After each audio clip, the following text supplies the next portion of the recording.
আজকে আমরা যারা বক্তব্য দিচ্ছি দেশের মাটিতে, আমাদের দায়িত্ব আমরা কোরআন এবং সহিহ সুন্নাহর কথাই প্রচার করতে হবে।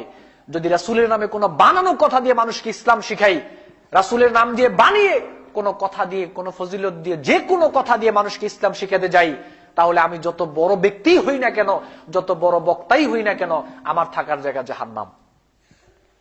আর আপনাদের করণীয় কি? আপনাদের করণীয় হচ্ছে, আপনাদেরকে যদি কেউ কোনো আমল শিখায়, ইসলামের নামে কোনো কথা আপনাদেরকে বলে, আপনাদের দায়িত্ব হচ্ছে যে ভাই, দলমত নির্বিশেষে আমার একটাই পরিচয়, আমি মুসলিম।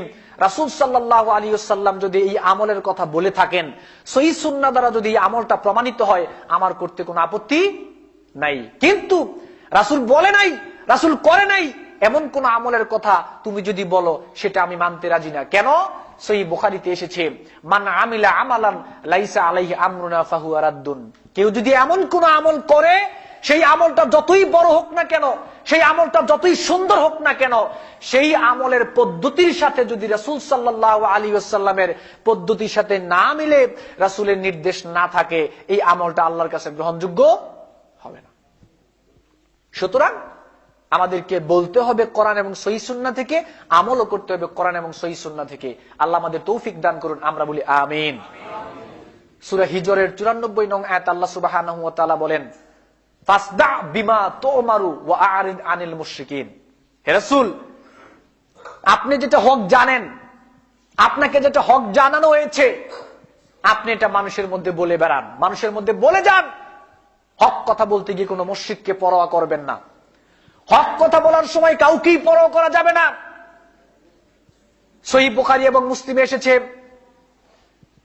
বায়ানা রাসূলুল্লাহ সাল্লাল্লাহু আলাইহি ওয়াসাল্লাম আলা সামঈ ওয়াত তাআতি ফিল উসরি ওয়াল ইউসরি ওয়াল মানশাতি ওয়াল মাকরাহি।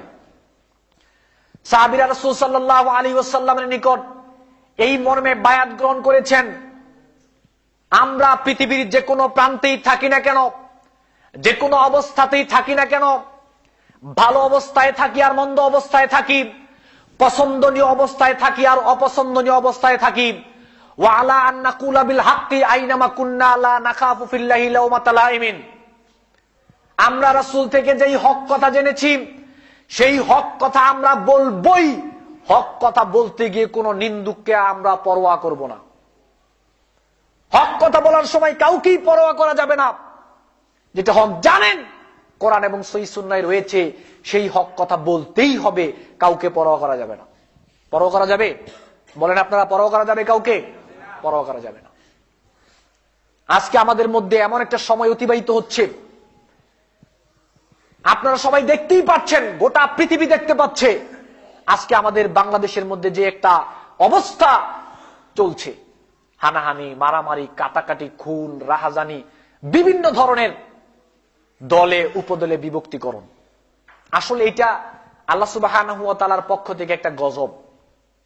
সূরা আনামের 65 নং আয়াত আল্লাহ সুবহানাহু ওয়া তাআলা বলেন, কুল হুয়াল কাদিরু আলা আন ইয়াবআসা আলাইকুম আযাবাম মিন ফাওকিকুম আও মিন তাহতি আরজুলিকুম আও ইয়ালবিসাকুম শিআআন ওয়া ইউযীকা বা'দাকুম বা'সা বা'দ। সহিহ বুখারীতে এসেছে, এই আয়াত যখন নাজিল হয়, আল্লাহ রাব্বুল আলামিন বলেন, ও নবী, আমি আসমান থেকে